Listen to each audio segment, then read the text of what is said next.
I could sit down with almost any basketball player who's played for an extended period of time and ask them questions about basketball, and they'll give me legitimate answers. Can they go out and do it? That may not be the case. You can't out-athlete the game at a high level. And you can't do it for a long time. If you can, it's not sustainable. You can have all the exposure in the world, but if the game don't pick you, the game don't pick you. Looking for unbiased sports content? We'll look no further. Welcome to Just Logic Sports with James Lomax. Hello, welcome back to the podcast, to the channel, whatever you want to call it. I'm your host, James Lomax. This is episode 19 of Just Logic Sports. And today we're going to shift our focus from last week's focus. Last week's focus, of course, was football related, but we're going to talk about these playoffs, man. So we're going to dive into them. Really exciting matchups that we have in the semis. I think we're about to see some of the best basketball that we've seen in a very, very long time, specifically in the playoffs. But before we do that, I do want to thank everyone who did support last week's episode. It was a ton of fun having Bryce Butler on. He was just able to chop it up, and just spin, man. He did a good job of just, telling us about his career and just giving us a fresh perspective, especially considering that he knows what it takes to get to that level. So it's just cool to get him on. He really challenged me in certain ways, especially when it comes to the receiver, to wide receiver position, to kind of look at it a little differently. The production doesn't always equate to talent, especially in football. So I think that was a really, really good conversation that we had. So if you haven't done it, please go check out last week's episode. It was great. I can't wait to have more interviews. I got a few things in the works that I'm kind of working out, but without further ado, we're just going to go ahead and jump into it. So if you haven't been paying attention, right, the playoffs have been very, very exciting. They've been very fun to watch. Just a lot of good matchups, specifically in the semifinals. Now, don't get me wrong. The first round was great. The first round was phenomenal, with the exclusion of the Boston and Brooklyn series. I don't think anyone saw Brooklyn getting swept. Sheesh, I knew they were going to get beat, but I didn't think they were going to get swept. They just can't get right. Something about Kyrie and KD. I don't know, man. I don't know. KD just shows them play basketball, and I think Kyrie does the same, but I wouldn't consider any of them leaders of men, and I think you kind of saw that in the playoffs. But Boston looks good. There's a lot of teams look good, and we're going to dive into it in its entirety. Now, if you're watching this, of course, it's Monday. I did get an opportunity to catch Sunday's games, which were, the kickoff to the semis. So just to kind of bring it into the forefront, we had Golden State versus the Grizzlies, and I think that's going to be the matchup of the semifinals to watch. So please please keep your eyes on that series. I think a lot of good stuff's going to come out of that series.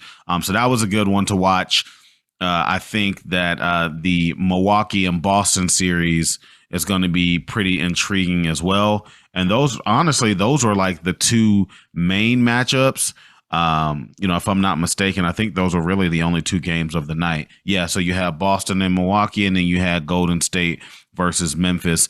The Milwaukee game, we're going to dive into it. Matter of fact, I kind of want to dive into that one first, and then we'll touch base on Golden State. But the Milwaukee game, to me, was a little bit of I wouldn't call it a fluke. Jalen got me. Shout out to Jalen. Jalen Scott Barnes. I just used his whole government. But I wouldn't call it a fluke. It was more so, you see it a lot in basketball. That's why I'm not going to call it a fluke, where teams just don't shoot well, regardless of the open looks, regardless of, how the other team is playing them defensively.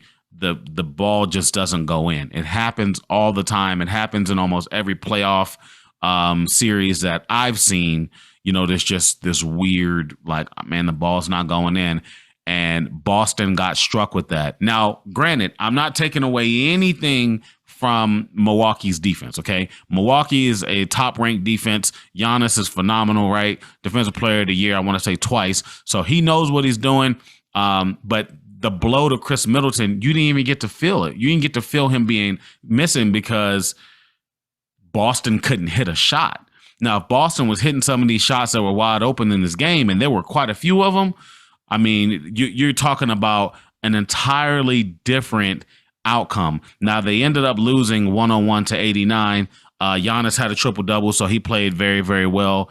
But if you look at the box score to me doesn't tell the whole story for Milwaukee, but it definitely tells a big chunk of the story for Boston. So let's take a look at the box score. I actually have it up right here. So Jason Tatum, so if you just look at the stats, you're like, oh, okay, that's not a terrible game, right? So 21 points, 6 rebounds, 6 assists. He had 2 steals, right? So it didn't look super terrible if you're looking at that part. But then you look at how many shots he took versus how many shots he actually made. This man went 6 for 18 from the field, 33%, 6 for 18. You think he's going to do that again in the series? You think he's going to do that consistently in this series? I don't think so. So when you look at that, that played a huge factor into it. The second best player on the team being Jaylen Brown. He went 12 points, 9 rebounds, 4 assists, and he shot 4 of 13 from the field. That's abysmal, right? So you're looking at all of these things that played out in this game, and you say, oh, wow, they only lost by 12 points, and they played this bad. Boston played this bad. Let's look at the next man up. Al Horford, 12 points, 10 rebounds, 3 assists, 4 of 11 shooting. Marcus Smart, 3 of 11 shooting. I mean, where were they getting buckets? Like, where? Nowhere. And they still only lost by 12. Now, some might say, oh, the game wasn't as close. I'm not here to debate the semantics of it. The reality is the team shot poorly and they only lost by 12. Boston, to me, with the exclusion of I'll say they're top 3 right now defensively in the playoffs, in my humble opinion. I think that Phoenix is the number 1 defensive team, and then I got Golden State up there as well because the Golden State is really good defensively, and then you can squeeze either Boston or Miami in that 3 spot. But right now I'm taking Boston. They had the only sweep of the playoffs. And that's pretty significant. And they swept a team with offensive firepower. I can see if they just swept, I don't know, the Hawks or something like that, right? No, they didn't sweep the Hawks. They swept the Nets, who at the beginning of the season were odds-on favorites to actually win the thing, or to actually get to it, right? So they had huge odds. As a matter of fact, this is the first time, if I'm not mistaken, this is the first time, and I saw the stat not too long ago, first time in history that the odds-on favorite gets swept in the first round. Vegas had them pegged to get to the finals and potentially win it, and they got swept. Says a lot about that team. So, like I said, Boston is stout defensively. Don't expect them to go 35% from the field again. All right. And then on the flip side of it, you look at Milwaukee. Milwaukee also didn't shoot very well. So, you can kind of play devil's advocate and say, well, if Giannis shot 50% from the field, the game wouldn't be close. There's a reason why Giannis went 9 for 25. See, when I see Jason Tatum go 9 for 25 or 6 for 18, he's missing shots he normally makes.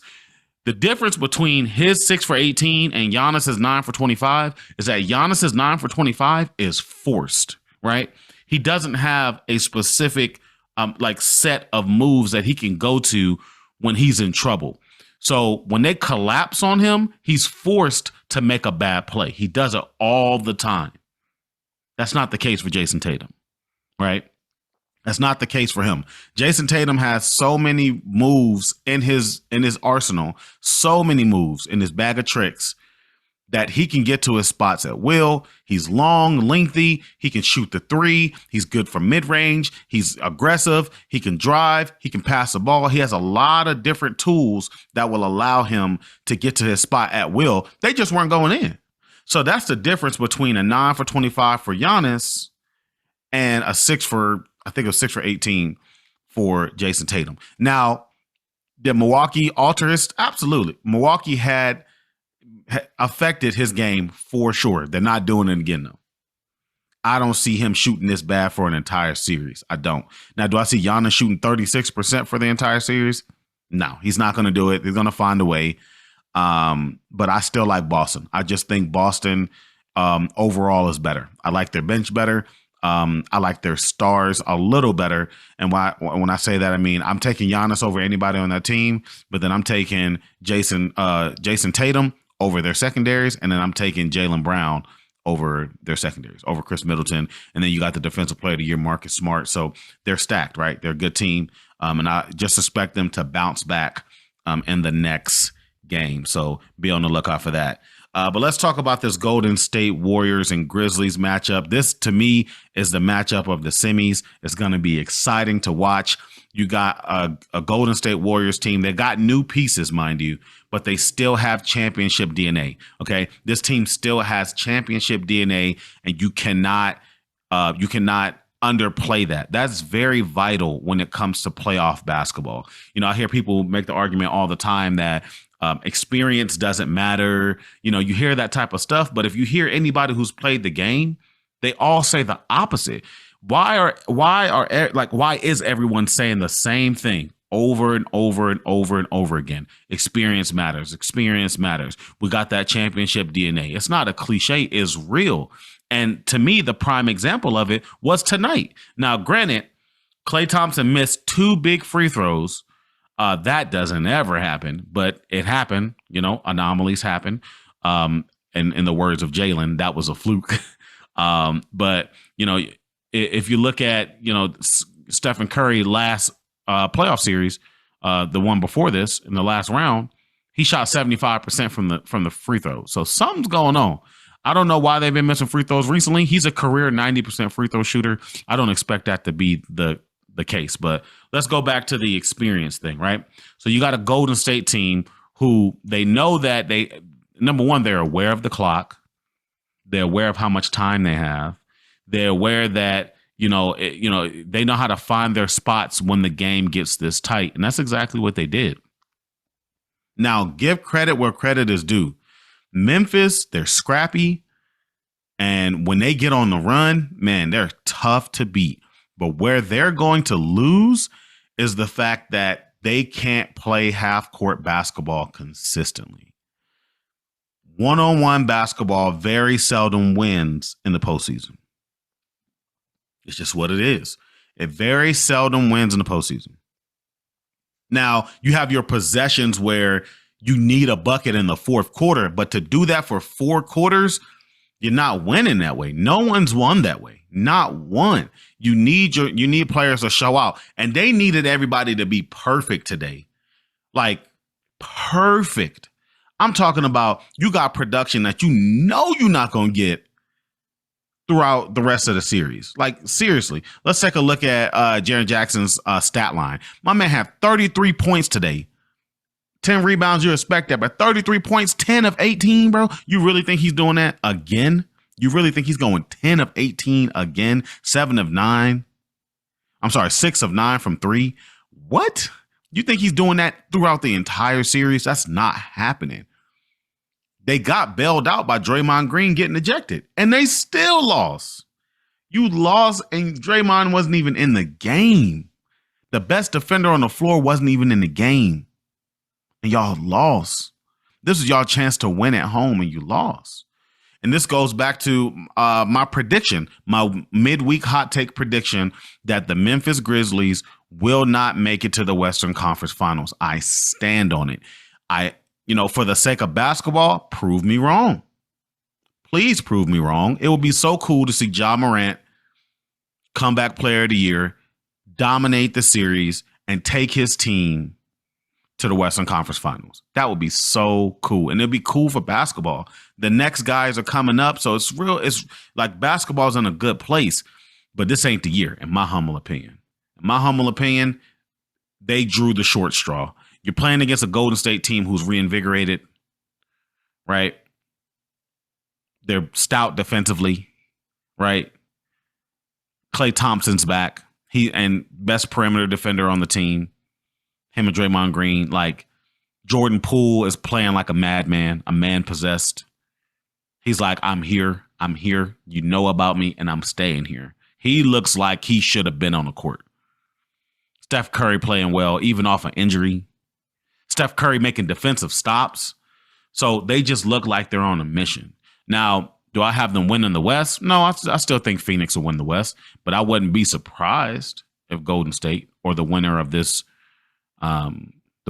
series ends up getting out. But I'm standing on my word, man. I'm standing on my word. I picked Golden State. I picked the winners of Golden State and Denver to make it to the Western Conference Finals. I'm standing by it.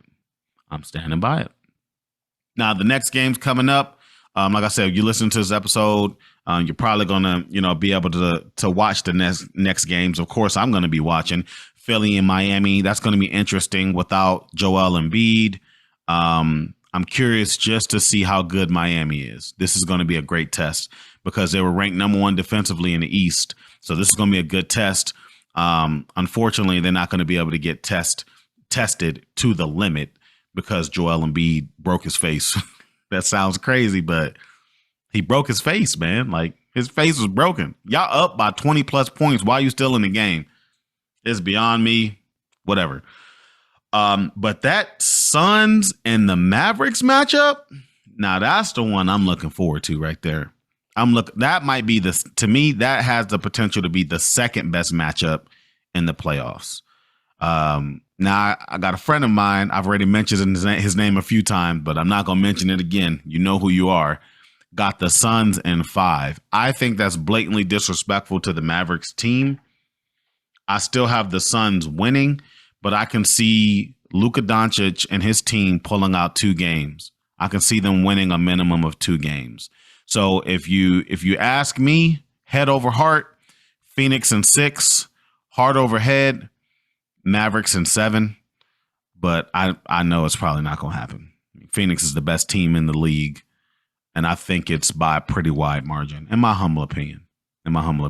Especially now that Devin Booker's back. That's big, man. To have Devin Booker back on the team, that's their scorer. That's their Mamba, right? So he plays like Kobe. He may not have the Mamba mentality, right? But as far as skill set's concerned, he gets to his spots. He has that nice fadeaway. He's not super flashy with his dribbles. He just gets to where he needs to be. Like, I love Devin Booker's game, man. I can watch him play all day. So, but the reason why I'm so excited about this matchup is because you got 2 of my favorite players playing against each other. You got Luka Doncic, who I think is the future, right? Right now, he's the now.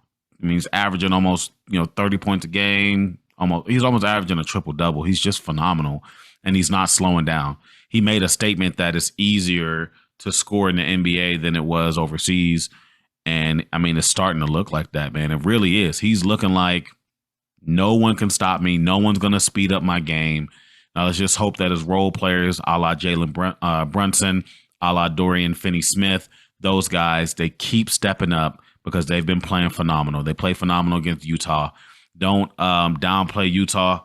Utah was a number 1 ranked offense coming into the playoffs. Jason Kidd just got the Dallas Mavericks sold. He got them sold into playing defense, man. So that's really cool to see. Now, are they a top 5 defensive team? No, but over the All-Star break, after the All-Star break, they were top 10. So he got them sold and bought into playing defense. Even Luka Doncic is playing defense. So that's going to be a fun matchup, man. I'm really excited to see that one. I'm really excited to see how that one turns out. Chris Paul, man, you got to get over this hump. Last year, I thought was your year, and then Giannis came out of nowhere and said, hold my beer. But this time around, I'll be surprised if Milwaukee makes it out. People don't realize how big of a piece that PJ Tucker was to that team. They lost their defensive identity. They did. They lost their identity when he left. They were a gritty team. Not that they're not still gritty, but he was a surefire defender. Like, he was the definition of 3-and-D. He was their guy. So, to lose that piece that's tough, man. And I think you'll start to see it a little bit in this Boston series. So, I still got Boston coming out the East. I think they got a good chance to do it. I really do. But yeah, hopefully Chris Paul can get over the hump. I really hope that's the case. And kind of get it done. For the sake of Devin Booker, man. Get my boy Booker a ring, bro. Get him a ring, bro. Come on. Get him a ring. He deserves it. Man, it's just my heart's torn because like it's like can two teams out of the same series win? No, that's impossible. Okay, whatever. But that's why. Hey, this is just logic. I mean, forget the feelings, right? Forget the emotions. The fan in me is like, come on, Luka. But the fan in me is also like, come on, Booker. So it's a lose-lose. One of the teams are going to lose. So I just think Phoenix is going to come out victorious. I think they're a better team, barring injury, right? They've been hit by the injury bug at the most inopportune times. So barring injury, they're the better team coming out of that. If the 76ers don't get back Embiid, they don't stand a chance, in my humble opinion. They don't stand a chance. They don't. Miami know who they are, and they've known who they were, for about 4 seasons now. 3 seasons. Like Jimmy Butler gives them a defensive presence and identity that's just unmatched. Kyle Lowry, it's just unmatched. They're gritty. They know how to score. And they're a team. They to me reminds me the most of a college basketball program who got a bunch of seniors on their team where they're just together. They're playing for each other. That's Miami, and that's what makes them fun to watch because they don't have a proverbial superstar. Now, Jimmy Butler is a star, right? But he's not a superstar. They don't have that superstar. Same for Kyle Lowry. I would consider Kyle Lowry a star, but he's not a superstar, right? So, I think unless Embiid doesn't come back, I think Miami beats them in 5. That might be disrespectful, but I got Miami in 5 unless Embiid comes back. Now, the good news is indefinite doesn't usually mean forever, but it can. Or not forever, but for the remainder of the series. Indefinite is so vague. It could be a week, it could be 2 weeks. Indefinite just means we don't have a timetable right now, but we will later. So we'll see kind of how that turns out. But ultimately, I think this year it's the Western Conference Finals turn to win. The East won it last year. I think the West is going to take it this year, if you ask me. But yeah, give me Phoenix. They should have won last year. I don't know what happened to them. They should have won last year. But this year, I mean, right place, right time, man. All these injuries, weird stuff. So now that Devin Booker's healthy, come on, man. Get it together. Pull up your bootstraps. And go get this championship. Go get it. Unfortunately, that's going to be at the expense of the Mavericks. We get it. But it's your time, man. Let's do it. I feel like Devin Booker is also a part of that next man up crew. And I said that before, too. I've said that in multiple podcasts. I even said it in my episode, The Next Kobe. I think Devin Booker is the closest to it talent-wise. But Jason Tatum was like, hold my beer, I'm coming for you. So he came up quick. He was on the list too. So, but yeah, those 2 guys, man, they're electrifying. They're fun to watch. And I'm excited to see how the playoffs turn out. So that's pretty much it. So that's pretty much going to wrap up the episode. If you have anything that you would like to add, please hit me up on IG. The idea behind the IG is not only to create awareness for the page, but it's also to create a sense of community. I have people who come up to me and tell me that they've listened to the episode, and I appreciate that, or they've been listening to the podcast and they're enjoying the content. And I really do mean that because the content means something to me. I'm putting myself into the content, right? I.e. just logic. I want to be able to speak sports from the perspective that I not only perceive it, but that I also understand it and acknowledge it on the public forum. So, please, if you haven't, be sure to come to the IG, the Instagram page. It's at Just Logic Sports. Again, that's at Just Logic Sports, where, I try to post daily. You can comment on any of the content and I'll be sure to hit you right back up. I'm really good with that because I just like having that sense of community. And I think it's really cool. It's something that I feel like is missing in this space. And I think it would be pretty cool for our community to be able to do that, the Just Logic Sports community. So please feel free to follow me. Please. I'll shoot you a follow back if I haven't already. Like I said, leave your sports comments there. I post daily. Let's have a discussion. Who do you have coming out the West? Who do you have coming out the East? Who do you have winning it all? And then obviously with the draft, I mean, there's so much content coming, y'all. There's so much content. The draft just happened, right? NFL draft, a lot of good picks. History was made. I don't know if it was in the best way or the worst way, but history was made in the draft. So we got content for days, literally. But that's it for this episode. Thank you so much for listening. Those who are watching on YouTube, the YouTube is, I need to start plugging that too. But the YouTube is it's Just Logic Sports with James Lomax. So it's the whole name, Just Logic Sports with James Lomax.